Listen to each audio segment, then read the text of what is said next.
Hello students, आज का हमारा टॉपिक है जीएसटी, जिसको क्या बोलते हैं, गुड्स एंड सर्विसेज टैक्स। देखो, सबसे पहले एक तो गुड्स और सर्विसेज टैक्स, ये कौन सा टैक्स होता है? इनडायरेक्ट टैक्स होता है। मतलब डायरेक्टली चार्ज नहीं करती गवर्नमेंट हमसे, ये इनडायरेक्टली चार्ज करती है। मान लो आपने किसी से परचेज़ किया तो आप उसे टैक्स दे देंगे, और आप जिसको सेल करोगे वो आपको टैक्स दे देगा। मतलब आपने गवर्नमेंट को दिया और आपने अपने डेटर से, जिसको आपने सेल किया, उससे टैक्स ले लिया। ठीक है। उसके बाद वो कहता है कि ये गुड्स और सर्विसेज टैक्स है, और ये पेट्रोलियम और अल्कोहल जो अपने कंजम्पशन के लिए होता है उस पे टैक्स चार्ज नहीं होता।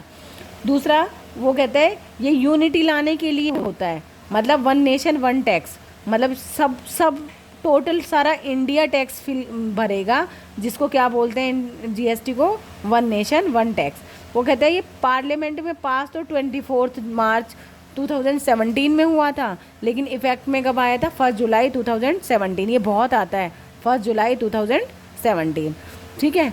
वो कहता है कि क्या क्या होता है, जीएसटी कैसे कैसे चार्ज करते हैं, एक्साइज ड्यूटी पे, सर्विसेज टैक्स पर, सेंट्रल सेल्स टैक्स पे। इसका ज़्यादा नीड नहीं है यहाँ पर, बट तुम्हें पता होना चाहिए। उसके बाद स्टेट में कैसे करते हैं, ऑस्ट्रिच और entry charges, purchase, entertainment, VAT, ठीक है, लग्जरी टैक्स और टैक्स ऑन लॉटरी। ये सारा बता रखा है कि ये स्टेट लेवल पे कौन सा होता है और सेंट्रल लेवल पर कौन सा होता है।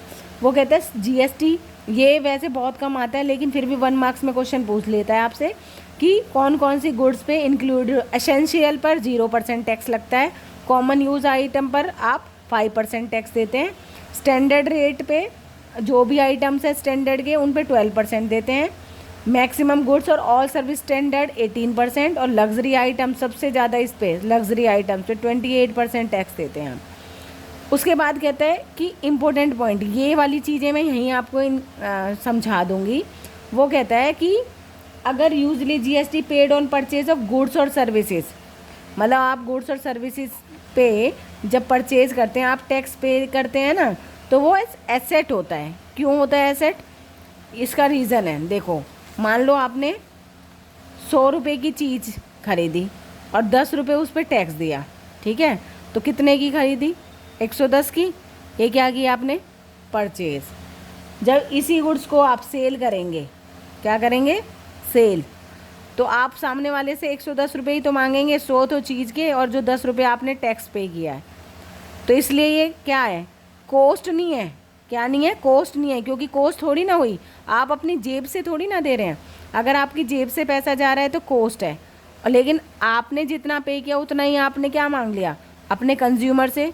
तो ये क्या है? एक तरह से आपके लिए एसेट है। क्या है आपके लिए? एसेट है। तो ये कहना चाह रहा है, ठीक है। लेकिन कहाँ पर कॉस्ट होता है? दोनों में डिफरेंस है। अगर यहाँ बिजनेस करते हो आप, तो वो कॉस्ट नहीं है, क्या है? एसेट है। लेकिन सोचो, आप रेस्टोरेंट गए, आपने वहाँ पर बिल पे किया, उसने आपसे टैक्स ले लिया, तो क्या हुआ? आपकी जेब से गया। तुम्हें याद रखना है, जेब से जाएगा। ऐसा थोड़ी ना आपका ही रेस्टोरेंट है फिर आप कस्टमर से और ले लोगे, नहीं। आप गए, खाना खा के उनको टैक्स दे आए, कहीं से आपसे आ रहा है कि आप ही का रेस्टोरेंट है, आप किसी और के में खाना खाने गए और आपने वहाँ पे किया, और जो आपका रेस्टोरेंट है वहाँ आपने रिसीव कर लिया? नहीं, ऐसा नहीं है ना। बस खाना खा के आए और टैक्स पे कर दिया, तो ये कॉस्ट है।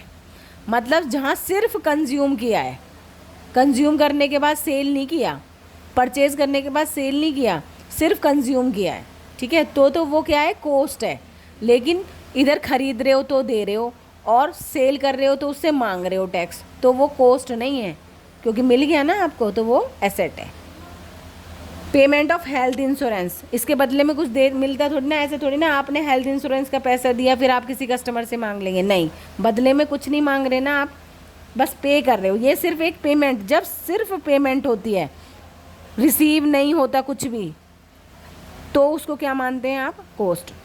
जैसे किसी क्लब की फ़ी दे दी, हेल्थ फिटनेस, अब आपने जिम ज्वाइन करा मान लो, ठीक है, जिम में आपने टैक्स पे किया, तो वो आपके लिए कॉस्ट है। अगर आप ही का जिम होता, मान लो, यहाँ पर क्या है, यहाँ पर क्या है, ये सब चीज़ें आपकी नहीं हैं। यहाँ पर सेल और परचेज़ का बिजनेस आप नहीं कर रहे हैं, ये एज्यूम है। जब आपका सेल और परचेज़ का, भाई आपका जिम का कोई बिजनेस ही नहीं है, तो फिर सिर्फ आपके लिए वो क्या मानी जाएगी? कॉस्ट। ऐसे रिपेयर किया बिल्डिंग को, ठीक है, तो वो कॉस्ट है। परचेज़ किया कोई व्हीकल, वो भी पर्सनल यूज़ के लिए, नॉट फॉर सेल, तो वो क्या है, आपकी कॉस्ट है। फिर फी गिफ्ट दिए स्टाफ को, ये भी आपकी कॉस्ट है, बदले में कुछ नहीं मिलेगा। Payment for goods and services for personal use, अपने पर्सनल यूज़ के लिए कुछ भी पेमेंट किया है तो वो भी आपके लिए क्या है, एक तरह से कॉस्ट है। जब बदले में कुछ यहाँ बेचा और यहाँ से मिल गया तो वो एसेट है, लेकिन सिर्फ दिया है, बदले में कुछ लिया नहीं होगा तो वो कॉस्ट होगा, ठीक है। अब देखो यहाँ पर वो कहते हैं कि कौन सी कंडीशन है जिस कंडीशन में ना जो हमारा टैक्स होता है, परचेज ऑलवेज डेबिट होता है ना, रिवाइज्ड हो जाता है, मतलब क्रेडिट हो जाता है। परचेज के साथ इनपुट आएगा टैक्स, अगर परचेज डेबिट हो रहा है तो टैक्स भी डेबिट होगा, सेल क्रेडिट हो रहा है तो टैक्स भी क्रेडिट होगा। लेकिन रिवाइज्ड कब होगा, तो सिंपल सी बात है भाई, परचेज था डेबिट हुआ तो उसका टैक्स भी डेबिट, लेकिन परचेज रिटर्न है तो परचेज रिटर्न क्रेडिट होता है तो उसका टैक्स भी क्या हो जाएगा, क्रेडिट। वो कह रहा है रिवाइज्ड हो जाता है, उल्टा हो जाता है। अब goods taken by proprietor, drawing हुई और टू परचेज, जिस 5 कंडीशंस में आप लोगों ने जर्नल किए हैं, कौन कौन सी 5 कंडीशन जहाँ पर परचेज क्रेडिट होता था, उन 5 कंडीशन में उनका टैक्स भी रिवर्स मतलब उल्टा हो जाता है, क्रेडिट हो जाता है। Loss by fire, loss by theft, advertisement, ये 5 चीज़ें थी ना चैरिटी जर्नल में 17 क्वेश्चन में, ठीक है। वो 5 चीज़ें उनकी वजह से, एक परचेज रिटर्न और ये 5 चीज़ें, इन सब की वजह से, क्योंकि इसमें परचेज क्रेडिट होता है इसलिए उसका टैक्स भी क्रेडिट हो जाता है। कहाँ पर टैक्स नहीं लगता है, देखो याद रखना, किसी को वेजेस और सैलरी दी है, ठीक है, तो टैक्स नहीं चार्ज होगा। वो कहते हैं एक्सेप्ट, मतलब यहाँ इन्हें छोड़कर सब चीज़ों पे टैक्स लगता है। उसके बाद गवर्नमेंट को कोई सर्विसेज दी हैं, इलेक्ट्रिसिटी बिल और वाटर बिल पर नहीं लगता टैक्स, एजुकेशन पर भी टैक्स नहीं लगता, हेल्थ सर्विस पर भी नहीं लगता, ट्रैवलिंग एक्सपेंसेस पर भी टैक्स नहीं लगता, और इंटरेस्ट अगर किसी से आप लेते हो उस पर भी टैक्स नहीं लगता, या आप लेते हो या देते हो इंटरेस्ट पे टैक्स नहीं चार्ज होता। ये वेरी इंपॉर्टेंट है, इसको याद रखना है, क्योंकि ना एक आ जाएगा, जैसे इलेक्ट्रिसिटी बिल आ रखा है एक क्वेश्चन में, तो तुम इस पे भी टैक्स चार्ज कर दोगे, जबकि यहाँ पर टैक्स चार्ज नहीं होगा, बस इलेक्ट्रिसिटी बिल टू बैंक या कैश होगा ओनली, टैक्स नहीं आएगा, ठीक है। क्लियर हो